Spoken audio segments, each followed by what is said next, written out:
अरे कसं काय मंडळी, welcome back to my channel. और कसे आहे तुम्ही सगळे? मस्त आहे ना? हमेशा मस्ती रहने का मेरे हर वीडियो में बोलता हूँ. टेंशन लेने का नहीं, सिर्फ टेंशन देने का काम करने का और ज़िंदगी जीने का यार. क्योंकि एक ही बार मिलती है और एक ही बार जी लेने का अच्छे से. तो आज का हमारे वीडियो का टॉपिक है, बड़ा इंटरेस्टिंग टॉपिक है क्योंकि इसके वजह से आपके सारी ज़िंदगी के एल लगे पड़े. और उसके लिए हम बात करेंगे कि एल कैसे लगते हैं हमारी ज़िंदगी के. सबको मालूम है, हम अपने ही पैर पे कुल्हाड़ी मारते हैं, कभी कभी कोई दूसरा मार देता है. और जो भी हमारे साथ में बुरा होता है अच्छा होता है उसके बारे में थोड़ा बात करेंगे. और इसका एक जो पार्ट है वो बात करेंगे कि क्या है वो. Does the luck is exist in this world. Obviously इसलिए तो आपके लौड़े लग रहे हैं, आप कुछ नहीं कर रहे तभी भी. तो इसके बारे में बात करते हैं चलो. तो चलिए सबसे पहले बात कर लेते हैं लक के बारे में. तो टॉपिक है तो उसके बारे में बात करना पड़ेगा ना ऑब्वियसली.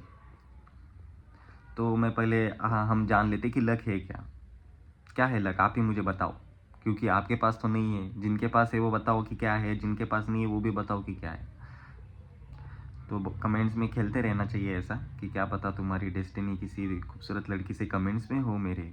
मैं मैच मेकर की काम भी करता हूँ कमेंट सेक्शन में, तो लड़कियाँ को हाई भी डालते रहा. मजाक है भाई, मजाक है. तो लक एक्चुअली क्या है कि जो आउटकम्स हमारे हाथ में नहीं है, जो आउटकम्स हमारे कंट्रोल के बाहर होते हैं, जो हम प्लान नहीं करते अनप्लान हो जाते हैं, और जो आउटकम्स हम सोचते तक नहीं ऐसा हो जाता है. जो अच्छा हो जाता है हम उसका लक कहते हैं, और जो बुरा हो जाता है हम उसको बैड लक कहते हैं. जो हमारे हिसाब से चलता है हम उसको लक कहते हैं, हमारे लिए अच्छा हो जाता है उसको हम लक कहते हैं, और जो हमारे लिए बुरा हो जाता है उसका हम बैड लक कहते हैं. यही है भाई. ख़त्म हो गया, चलो जाओ अभी घर पे. नहीं नहीं. तो यही है, सब चीज़ें हैं. आपने बहुत सारे सक्सेसफुल लोगों को भी देखा होगा भाई, जैसे अक्षय कुमार हो गया, शाहरुख खान हो गए. बहुत सारे ऐसे एक्टर्स हैं जिन्होंने मतलब बहुत कम लेवल से शुरुआत किया और बहुत अभी मतलब कहाँ तक पहुंच गए. ढाई ढाई तीन तीन हज़ार की करोड़ की नेटवर्थ, और फिर इतना सारा प्यार जो भी उनको मिलता है. ऑब्वियसली लक इसमें इन्वॉल्व होता है. अक्षय कुमार के आप ज़्यादातर इंटरव्यू भी देखोगे तो उसमें बोलता है कि हार्डवर्क तो चलो है ही 30% 40%, पर 60 to 70% आपके लिए लक मैटर करता है. क्योंकि उनका एक्सपीरियंस ऐसा था कि वो तो एक मार्शल आर्ट के टीचर थे, बैंकॉक में जाके ट्रेनिंग ली, फिर मार्शल आर्ट की जो भी थे ट्रेनिंग देते थे मुंबई में. वहाँ से उनका जो भी है उनकी मतलब हैंडसम थे, उनका फेस स्ट्रक्चर अच्छा था, वो हाइट अच्छी थी, तो उसके वजह से मॉडलिंग में गए, फिर मॉडलिंग से एक्टिंग में गए, और आज बहुत बड़े एक्टर बन गए ऑब्वियसली. अमिताभ बच्चन के आप भी देखो तो इंदिरा गांधी के लेटर लेके आए थे, तो उसके वजह से उनका वो एक रास्ता खुल गया.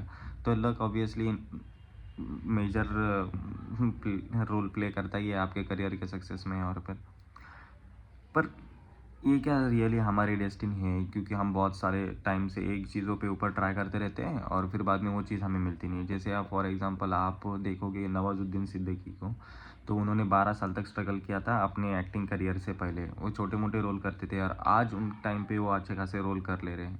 लेकिन उस टाइम से एनएसडी करने के आने के बाद में भी मतलब मैं कहूँ कि स्किल सेट उनका बहुत नेक्स्ट लेवल तक है, क्योंकि उन्होंने एनएसडी करके रखी है भाई. एनएसडी में उनको मतलब ट्रेनिंग ली है वहाँ से, नेशनल स्कूल ऑफ ड्रामा जिसको नहीं मालूम है दिल्ली में.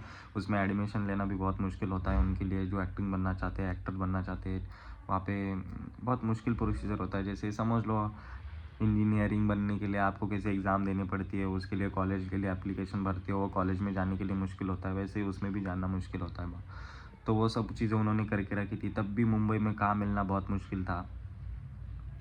तो ऑब्वियसली ये सब चीज़ें क्यों होती है, मतलब एक टाइम एक पर्टिकुलर आदमी को इतना सब चीज़ें विदाउट एनी एफर्ट्स और विदाउट ये सब, मतलब जैसे देखा जाए कि आज अक्षय कुमार की जो सिचुएशन थी, उन्हें तो बनना भी नहीं था भाई एक्टर. उन्होंने पैसे देखे कि उन्होंने एक चीज़ कही थी कि मॉडलिंग जब मैं करने गया था बस मुझे कहा गया इधर देखो उधर देखो सामने देखो ऐसा देखो. साथ में मेरे एक लड़की भी थी और उसकी मुझे 25,000 मिल गए.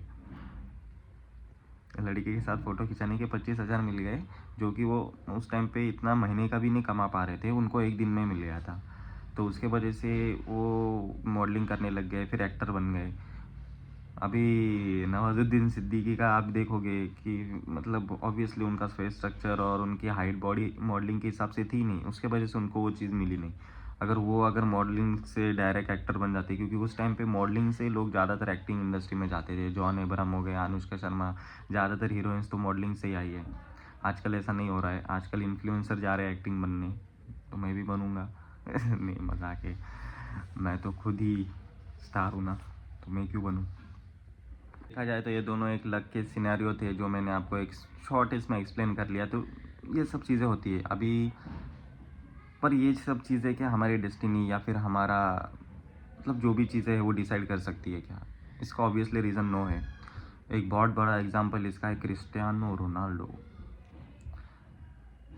तो उनको अगर आप देखोगे कि एक डिसिप्लिन और एक कंसिस्टेंसी और एक मतलब एक माइंडसेट से वो वहाँ तक पहुँचे, उसके वजह से ऐसा नहीं है कि वो लक के वजह से उस लेवल तक पहुँच गए हैं, ऐसा नहीं है।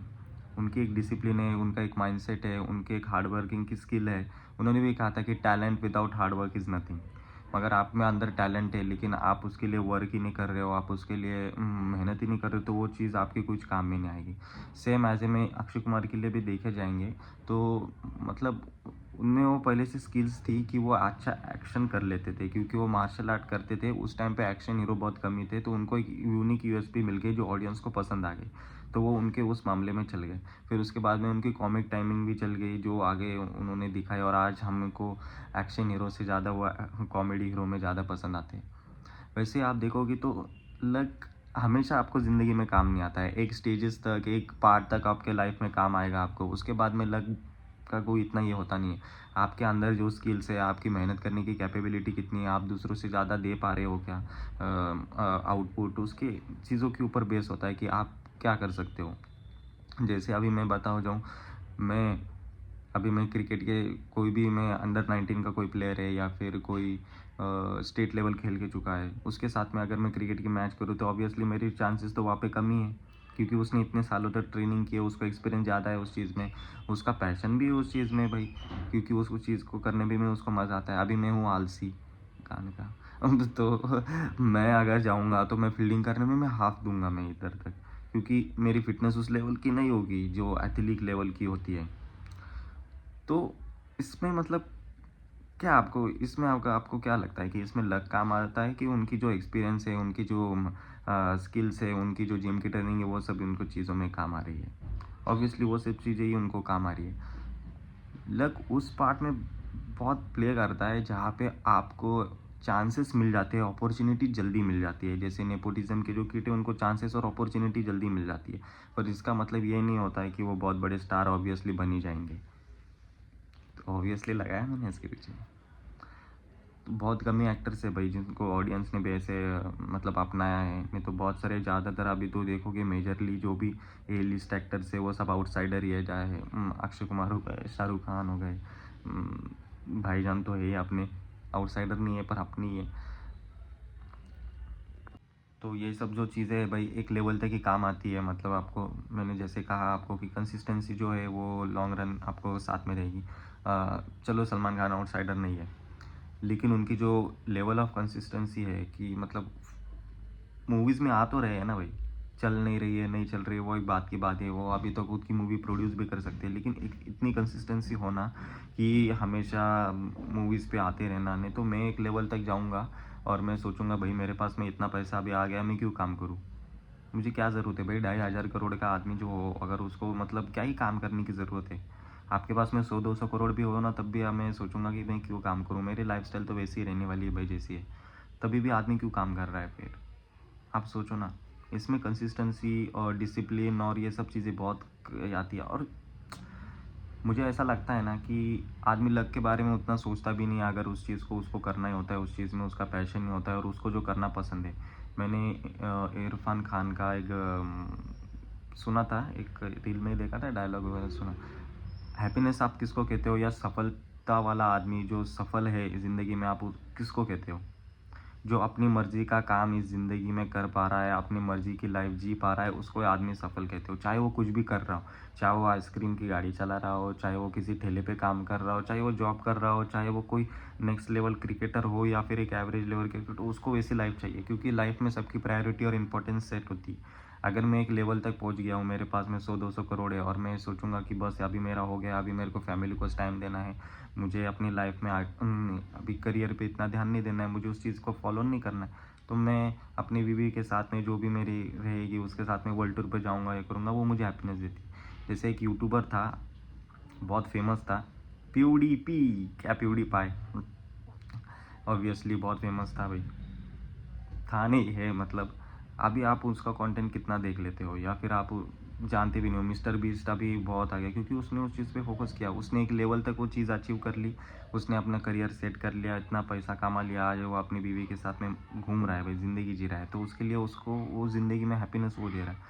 तो ज़रूरी ये चीज़ नहीं है कि दुनिया की वर्थ में आपका सक्सेस होना कितना जायज़ है। आपको पता होना चाहिए कि मेरे लाइफ में मेरे सक्सेस क्या मायना करता है और मुझे किस चीज़ में हैप्पीनेस देती है। अगर मैं अपने फैमिली के साथ में टाइम स्पेंड करना चाहता हूँ, मुझे खुशी देती है और मैंने इतना पैसा कमा लिया है कि मैं अभी कर भी सकता हूँ, तो ऑब्वियसली वो चीज़ मेरे को मतलब मेरे लिए तो वो लकी ही रहेगी भाई, और मैं उसके लिए अभी ग्रेटफुल भी रहूँगा और हैप्पीनेस भी रहूँगा।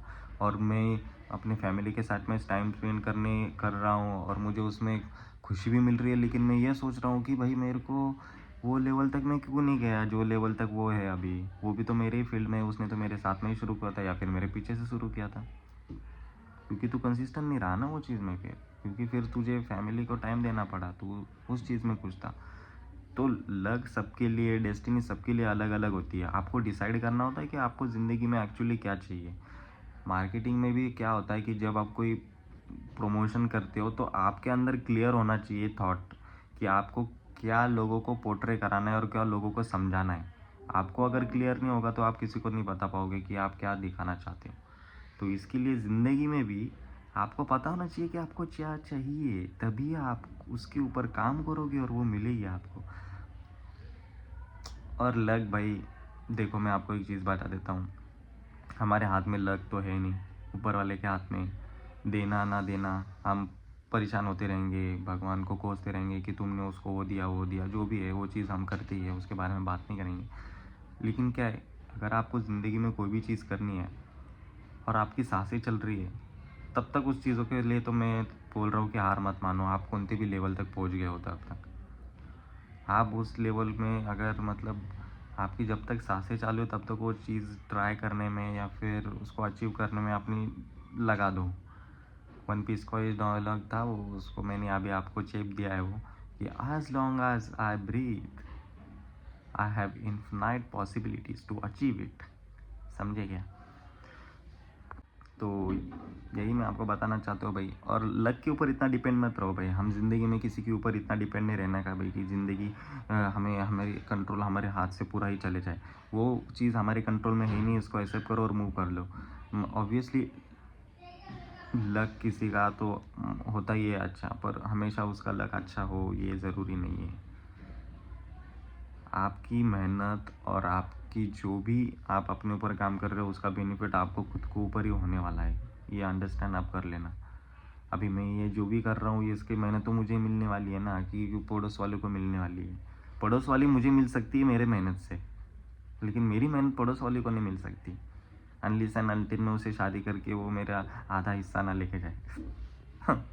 तो जो भी चीज़ें हैं,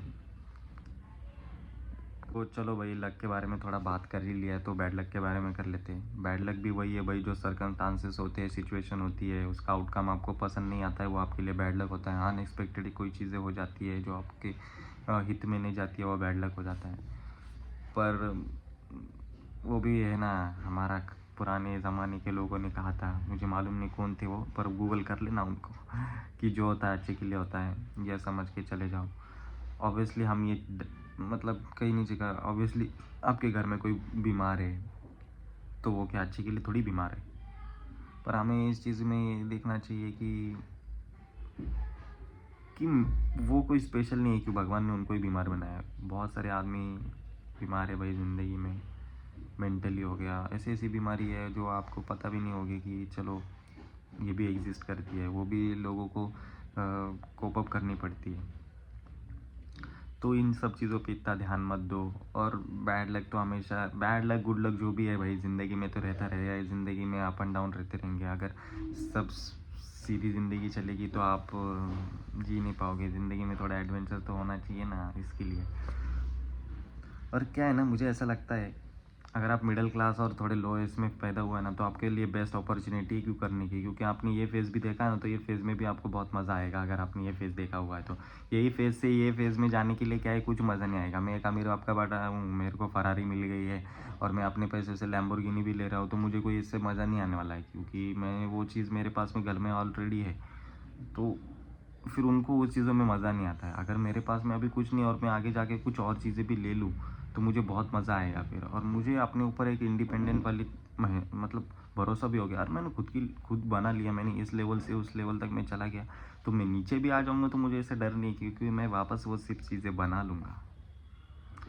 और मैं अपने जो भी मैंने अपनी ज़िंदगी में फिर सीखा होगा कि मैं इस लेवल तक कैसे गया, वो बस मुझे अपने बच्चों में ट्रांसफ़र करना है। बस एक ओटीपी लगाना है, उनको जाएगा वो और उन पर ट्रांसफ़र हो जाएगा वो सब चीज़ें, जो भी है। और एक चीज़ मैं आपको कहना चाहता हूँ, ज़्यादातर लोग एक ही चीज़ में, 2 चीज़ों में ही लक अप्लाई करते हैं। एक तो करियर हो गया और एक अपनी पर्सनल लव लाइफ़ हो गई। कोई आदमी आपको चाहिए और आपको मिला नहीं, उसके दूसरे के साथ में शादी हो जाती है। कोई पैशन आप परस्यू कर रहे हो और उसमें बहुत टाइम तक आपको सक्सेस नहीं मिला हुआ है। दोनों ही सिचुएशन में आप ये समझो कि आप उस चीज़ों के लिए अभी तैयार नहीं हो, इसलिए वो आपको वो चीज़ मिल नहीं रही है। जिस टाइम आप उस चीज़ों के लिए तैयार हो जाएगे ना, तो उस चीज़ आपको ज़रूर मिलेगी। You get what you deserve, ऐसा होता है ना, तो सच ये बात है। तो वो ऐसा नहीं कि फिर वो लड़की के लिए आप डिज़र्व नहीं करते थे वो लड़की, ये सोचो कि वो लड़की आपको डिज़र्व नहीं करती थी, आप वो उससे बेटर डिज़र्व करते थे, इसलिए आपको वो चीज़ नहीं मिली। चाहे वो कोई छोटा रोल हो, एक्टिंग के इसमें उस फील्ड में बोल रहे हो, या कोई वो छोटी जॉब हो, उससे बड़ी जॉब आपके लिए रखी होगी, उससे अच्छी लड़की आपके लिए फिगर वाली लिखी होगी, इसके वजह से आपको वो मिली नहीं। पर्सनैलिटी वाइज भी और दिल की साफ भी ऑब्वियसली, तो इसके वजह से आपको वो चीज़ मिल नहीं रही है, क्योंकि आप उससे अच्छा डिज़र्व करते हो। और ज़िंदगी में क्या होता है ना, कभी कभी 6 साल तक आप मेहनत करते रहो तब भी आपको कुछ नहीं मिलता है, लेकिन 1 साल में वो 10 साल का मिल जाता है आपको, ये भी होता है, समझे ना। ये बहुत सारे लोगों के साथ में हुआ है, उसके वजह से मैं बोल रहा हूँ, मेरी बात सुनो, क्योंकि मैं भगवान का बंदा हूँ, मेरा नाम ओम है, समझे ना तुम। और ये मेरी डेस्टिनी थी कि मेरा नाम ओम पड़ा है, इसलिए मैं आपको ये सब चीज़ें बता रहा हूँ। और ज़िंदगी में लड़की के पीछे भागते ही रहो जब तक उसका पूरा का पूरा जेब खाली नहीं हो जाता, पॉकेट मारना नहीं है। कि लास्ट में मैं एक चीज़ कहना चाहूँगा, ज़िंदगी में हमेशा वो चीज़ चूज़ करो जो लॉयल होती है। लड़की हो गया, ऑब्वियसली इंसान की वजह से तो बहुत ज़रूरी है कि लॉयल इंसान आप चूज़ करो। करियर के लिए आप लॉयल रहो कि मैं ये चीज़ चाहता हूँ तो मैं ये चीज़ करके रहूँगा, मैं डेडिकेटेड हूँ इस चीज़ के लिए, मेरा पैशन है तो मैं यही चीज़ करते रहूँगा। और बाकी मैं जो लक के बारे में बोल रहा था भाई, तो लक और आपकी मेहनत इस और जो भी है, जो भी आपका पैशन, जो भी आप बोल सकते हो उसको लक के ऑपोजिट, कि आप क्या ही कर सकते हो, सिर्फ मेहनत ही कर सकते हो। तो मेहनत के लिए लॉयल रहो, क्योंकि लक आपका कभी लॉयल बनने नहीं वाला है। वो आज आपके साथ है, कल वो पड़ोस वाले के साथ होगा, फिर बाद में वो किसी और के साथ होगी, फिर उसके बाद में किसी और के साथ, समझ गए ना आप। तो लक किसी का तो लॉयल है नहीं, तो हमेशा ज़िंदगी में लॉयल चीज़ों के साथ रहो। आपका मेहनत आपके लिए लॉयल है, आप उसके लिए लॉयल हो, तो आपको कभी ना कभी वो ज़िंदगी में वो चीज़ ज़रूर मिलेगी जो आप चाहते हो, और उससे ज़्यादा मिलेगी, क्योंकि मैंने बनाया ना, मेरा डायरेक्ट कॉन्ट्रैक्ट उधर, समझे। तो यही मेरी बात थी। तो भाई मैंने बहुत ज्ञान दे दिया आज आप सबको, उसके वजह से मेरी वीडियो को लाइक कर दो और चैनल को सब्सक्राइब कर देना, और इसको अनलकी इंसान के साथ में सेंड कर देना, अपने आप को ही मतलब। और ज़िंदगी में खुश रहो यार, और मुझे देखते रहो। जय हिंद और जय महाराष्ट्र।